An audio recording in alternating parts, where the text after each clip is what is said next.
It's been a while. Well, you saw a video last week, 2 weeks ago maybe, but it's actually been 9 months since I last picked up the camera.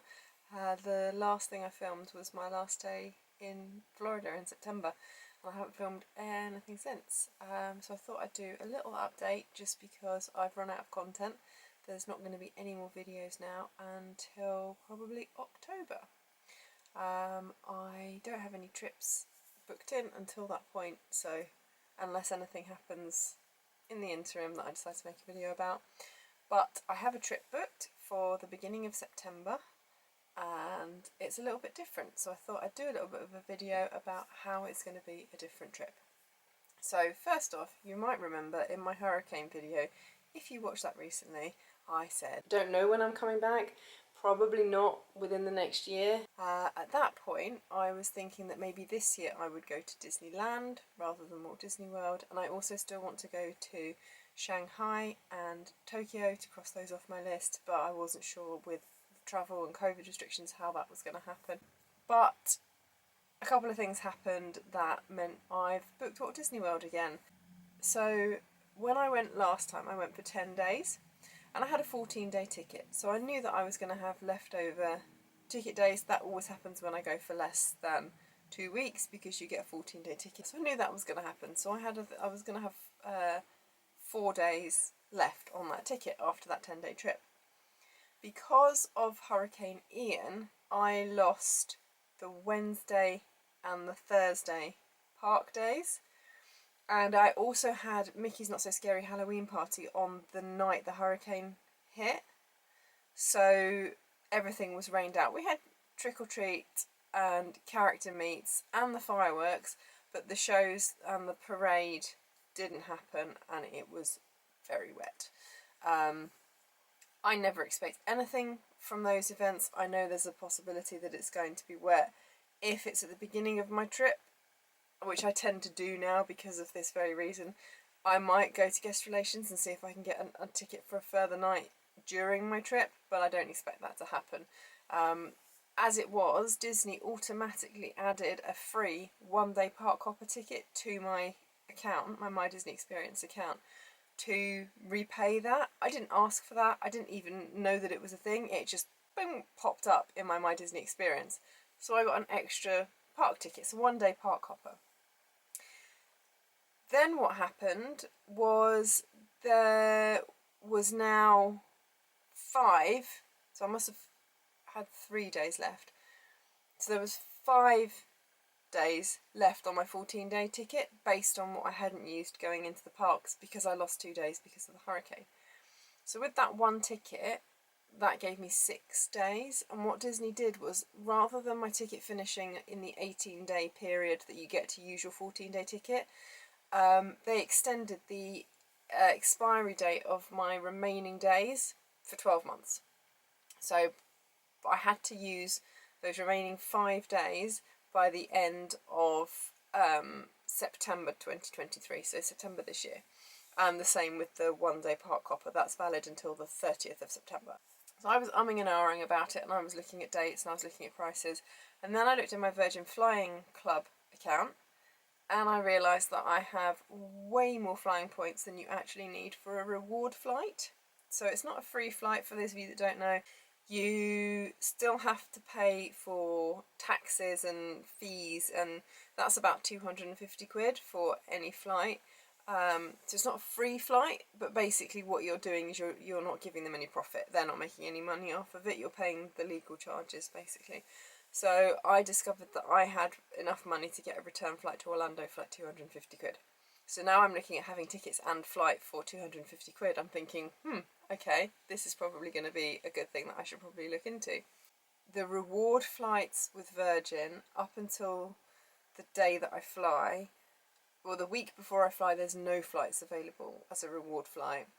And then the week before that, they are 36,000 points, whereas I've used 25,000 points. So I'm basically flying on the first day that I could buy the cheaper reward flight. So my departure date is basically governed by when I could get the flights for. So, and I only had 6 days tickets, so I only wanted to go for 7 days anyway. So then I was playing around and looking, and I thought, well, seeing as so far I've got tickets and flights, all I now need is a hotel, and all I've spent so far is 250 quid, I thought, oh, let's have a look on the Disney site. As I normally do, thinking it's a good idea, and then end up seeing that it's like £2,000 more than it would cost me to stay in the usual hotel I stay in off site. And after a little bit of playing around with the dates and the hotels, I discovered that I could book All-Star Sports for £800 for 7 nights. So £1,000 flights, tickets and 7 nights in a hotel seemed like a bit of a no-brainer for me, so I booked it. Please no comments about why that's not a good hotel or why I should have chosen a different hotel. I chose it because it was £200 cheaper than the next nearest offer, and because I hadn't planned to do a trip and I want to basically do this as a budget trip, I was either going to pay £800 or I wasn't going to do it. So that was my only option. I never stay on site, so for me it doesn't really matter. Plus, if you've watched my vlogs, you'll know I literally get up at 6 AM, I'm out of the room by 7, and I'm back at maybe 11 PM. So as long as there is a shower, a bed and a door that closes, it doesn't really matter to me. I might try and spend some time at the pool and at the resort as I'm at a Disney hotel, but other than that, I haven't booked the hotel because of the hotel. I've booked the hotel because of the price and to get the different experience with the Mears Connect and the staying on site. So yeah, that's my reasoning behind that. I don't need to know why it's the worst hotel you've ever stayed in. I'm aware of cheer groups, school groups, loud groups, whatever, and I've booked with that understanding. So I'm actually staying on site. I'm not hiring a car. And yeah, I'll be in the Disney bubble. I'll have one day where I don't have park tickets, but Disney have confirmed to me, and I've kept the email just in case, that with the UK ticket your entry into the water park doesn't count as a park day. So I've got 6 park days, and then on the 7th day I'll go to Typhoon Lagoon, and I've got a ticket for Mickey's Not So Scary Halloween Party in the evening. So I'll still have 7 days worth of Disney parks. I've just had to pay, I think it was $110, the ticket that I got for Mickey's Not So Scary Halloween Party.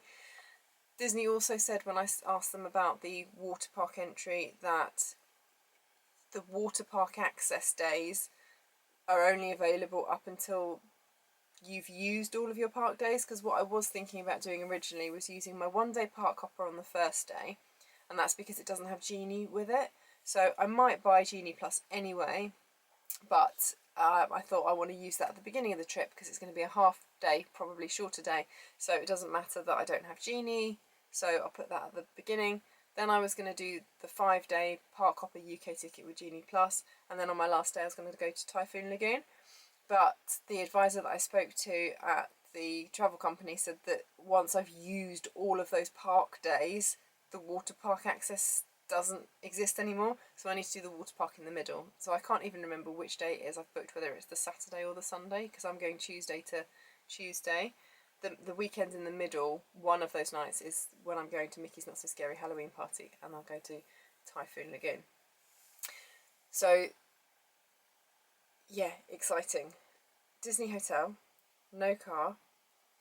I'm not going to Magic Kingdom on my first day, and I can't remember a trip where I've ever done that before.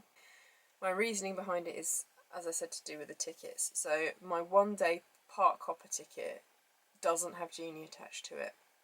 So because of the problems you get with My Disney Experience and multiple tickets, I want to use that ticket and get it off my account, so for the rest of the trip I've then just got the one ticket and it's not going to be switching backwards and forwards like it was in February 22. So my first day is going to be Animal Kingdom because it's going to be an early start. I'll be up early because of jet lag. There are fewer attractions, and there are fewer attractions that you need Genie Plus for, because Everest I can do single rider. Flight of Passage I can buy as an individual lightning lane without Genie Plus, and I will probably rope drop Navi River Journey, and that will probably take me through to about 2 o'clock in the afternoon, and then I can go back to the hotel and have a rest.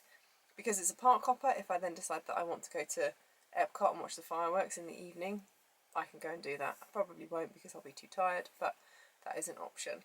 The second day then I kick into my UK ticket with Genie Plus, and that's when I'm going to go to Magic Kingdom for the first time. I haven't actually checked if that's a party night or not, but I can always hop to Epcot and watch the fireworks and stuff, so yeah, we'll just look at how that is. So it's going to be a bit different. So as it stands right now, I don't plan to make any table service reservations.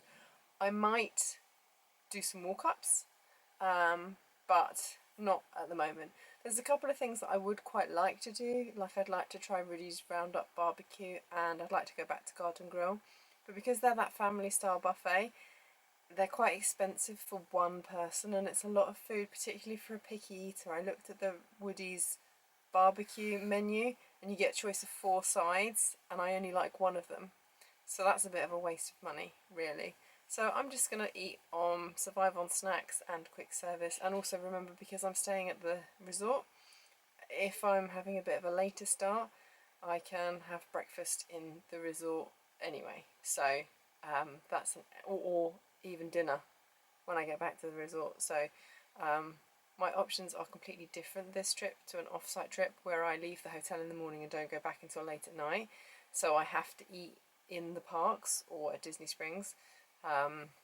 This trip is going to be slightly different because I can go back to the hotel if I want to. So yeah, nothing has really jumped out at me as wanting to go, so I haven't got any plans yet. I am getting Mears Connect.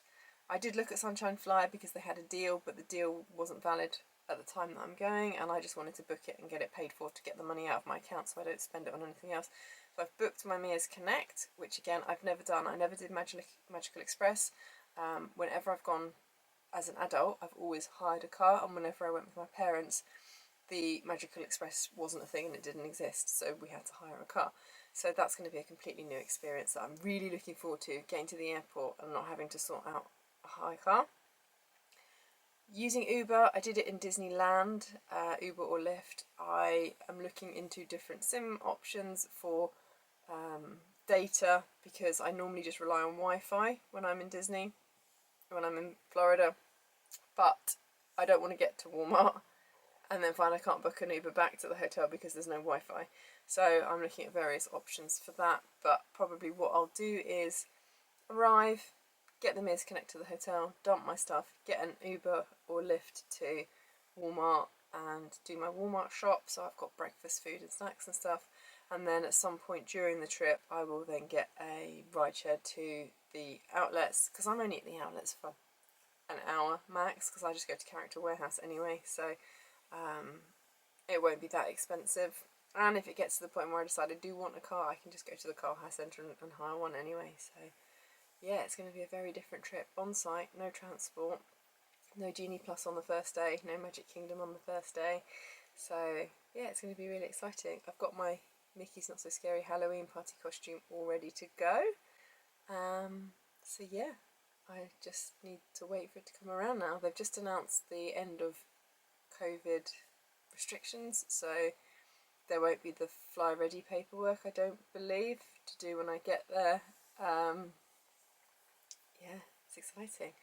That is, yeah, as I said, beginning of September, and then the vlogs will probably come sort of October time into the winter when it starts to get cold and dreary. We'll have some Florida vlogs, so hopefully you're looking forward to it as much as I am, and I guess the next time I pick up the camera will probably be travel day or pre-travel day, depending on what videos I decide to do. So I'll see you then.